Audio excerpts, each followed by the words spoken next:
আসুন দাদা, চলুন চলুন চলুন। জয় শ্রীরাম।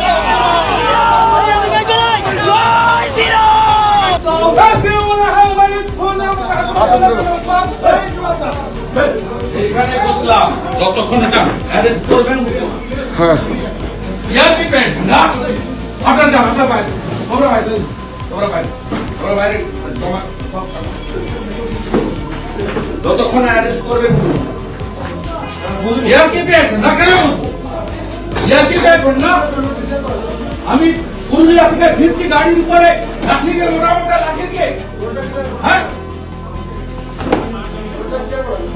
কিরার আগে অ্যারেস্ট করবেন। 8 ঘন্টা আগে থেকে কি নাম? নামগুলো দাও। আপনি ঘুমাচ্ছিলেন? নামগুলো দাও। আপনি ঘুমান? তোমরা কথা বলছো কেন? এখানকার পুলিশের ইনচার্জের সামনে বসে আছি, ইনারাই করিয়েছেন। আপনি কি মনে করছেন? না না, কমপ্লেন দেব, ধরে আনতে হবে আপনার পুলিশের সামনে। না না, ঠিক আছে, আপনার স্কোয়াড, আপনার পাইলট সবার সামনে হয়েছে। না না, কমপ্লেন তো দেব, কমপ্লেন তো দেব, কি করতে হয় আমি জানি। আপনার উপর কি হামলা হয়েছে দাদা? আপনার বয়স যতদিন, আমার রাজনীতি ততদিন। এটা কেন হলো? যাওয়ার আগে আতঙ্কিত পুলিশ করিয়েছে। আপনি কি অবস্থানে বসবেন এখন? বসে আছি তো। গাড়িতে নিয়ে পালিয়ে যাবো নাকি? মেদিনীপুরের প্রত্যেকটা লোক মনে করে শুভেন্দু অধিকারী তার ভাই সন্তান। আমি চ্যাংড়াতে দিয়ে আমার গাড়ির উপরে মোটা মোটা ফাঁস দিয়ে মারবে। 1 ঘন্টা দাদা চলছে, 1 ঘন্টা ধরে। চন্দ্রকোনা থানায়। আপনি ঘুমাচ্ছিলেন? হ্যাঁ, বিরাট খবর। ইয়া কি পেয়েছেন? পুলিশের মোটা মোটা ফাঁস দিয়ে গাড়ির উপরে লাঠি চোরদের উপর।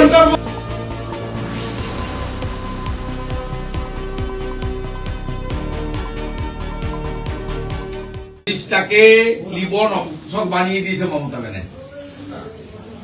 ফাইল চুরি করার কাজে ব্যবহার করছে। কোন কারণ আছে? রাত্রে 1:20 সময় 165 কিলোমিটার দূরে আমি প্রোগ্রাম করে ফিরছি, কোন কারণ আছে? বলুন, রিজন আছে? গুন্ডারা জঙ্গল আর ভেবেছে পালিয়ে যাবে। পালানোর লোক আমরা নই। নেতাই নন্দীগ্রাম না হলে দিদি থেকে দিদিমা হতেন, মুখ্যমন্ত্রী হতেন না। আপনার দিন ঘনিয়ে এসেছে, রেজার নাম্বার, আপনাকে যেতে হবে গণতান্ত্রিক ভাবে। দাদা, কতজনের বিরুদ্ধে আপনি অভিযোগ করলেন? 9 জন যারা ছিল তার, মানে তৃণমূলের কোন নেতা? যুব মোর্চার সভাপতি দেবাঞ্জন মন্ডল, আপনি এখন অবধি ঠিকাদার বাণীব্রত চৌধুরী, ট্রেড ইউনিয়নের এখানকার চন্দ্রকোনা রোডের দেবকুমার দে। ভাবতে পারে যে দেবকুমার দেবুটেবুর মতো ছেলে? হ্যাঁ, ভাবা যায়? মণিকাঞ্চন ঘরে ঢুকে গেছিল মণিকাঞ্চন, শাহরুখ খান, জিহাদি, জঙ্গি, এদেরকে জড়ো করে এসব করেছে। 9 জন ছিল ছবিতে, 9 থেকে 10টা লোক। পুলিশ না থাকলে ওদের কোনো ক্ষমতা ছিল না এগুলো করার, পুলিশ দাঁড়িয়ে করিয়েছে। শুভেন্দু অধিকারী কনভয় করা সামথিং একেবারে নির্জলা মিথ্যা কথা বলছেন। শুভেন্দু অধিকারী কনভয় যখন যাচ্ছিল, সাধারণ মানুষ, গ্রামের মানুষ সেখানে জয় বাংলা স্লোগান দিয়েছিল। জয় বাংলা স্লোগান শুনে আতঙ্কিত বাংলা বিরোধী শুভেন্দু অধিকারী তার সিআরপিএফ বাহিনীকে নির্দেশ দেয় লাঠিচার্জ করার। সিআরপিএফ বাহিনী লাঠিচার্জ করে, কিন্তু এই বহিরাগত সিআরপিএফ চেনে না যে কে বাঙালি, কে অবাঙালি, কে তৃণমূল, কে বিজেপি, কে সাধারণ মানুষ। পেটাতে পেটাতে ওরা নিজেদের বিজেপির মন্ডল নেতা গৌতম কুমড়ি চন্দ্রকোনা তাকেই বেধড়ক পিটিয়ে দেয়। কিন্তু বিজেপির কর্মীরা হামলা করে ওখানকার তৃণমূলের পঞ্চায়েতের যে সদস্য রয়েছে তার উপরে। তারপরে সরকার নাটক পুরোতে গিয়ে থানায় গিয়ে ধর্ণা বসিয়ে উনি টিআরপি প্রতিযোগিতায় পিছিয়ে পড়েছেন। দিলীপ ঘোষ ফিরে আসার পরে উনি সুকান্ত মজুমদার, সমীর ভট্টাচার্যের থেকে ফুটেজে পিছিয়ে পড়ছেন। তার জন্য সরকার ফুটেজ অ্যাটেনশনের জন্য গতকালকে নাটক, গোটা বাংলার মানুষ পুরো রেকর্ডিং ভিডিও তো ধরা আছে, একাধিক মোবাইল ক্যামেরার ক্লিপিংস এবং সংবাদ মাধ্যমের ক্লিপিংস। গতকালকে আমরা নিজেরাও সেটা পোস্ট করেছি।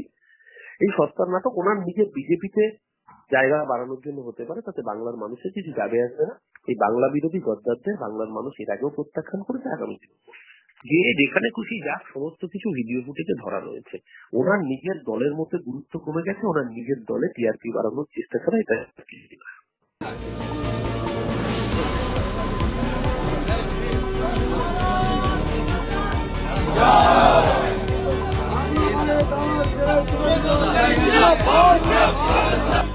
লড়তে হবে একসাথে,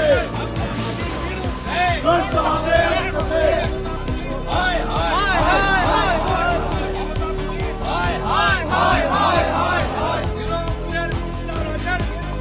লড়তে হবে একসাথে,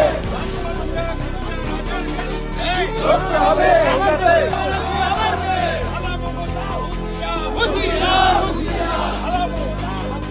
আরে তোমরা প্রেমে ঢুকছো।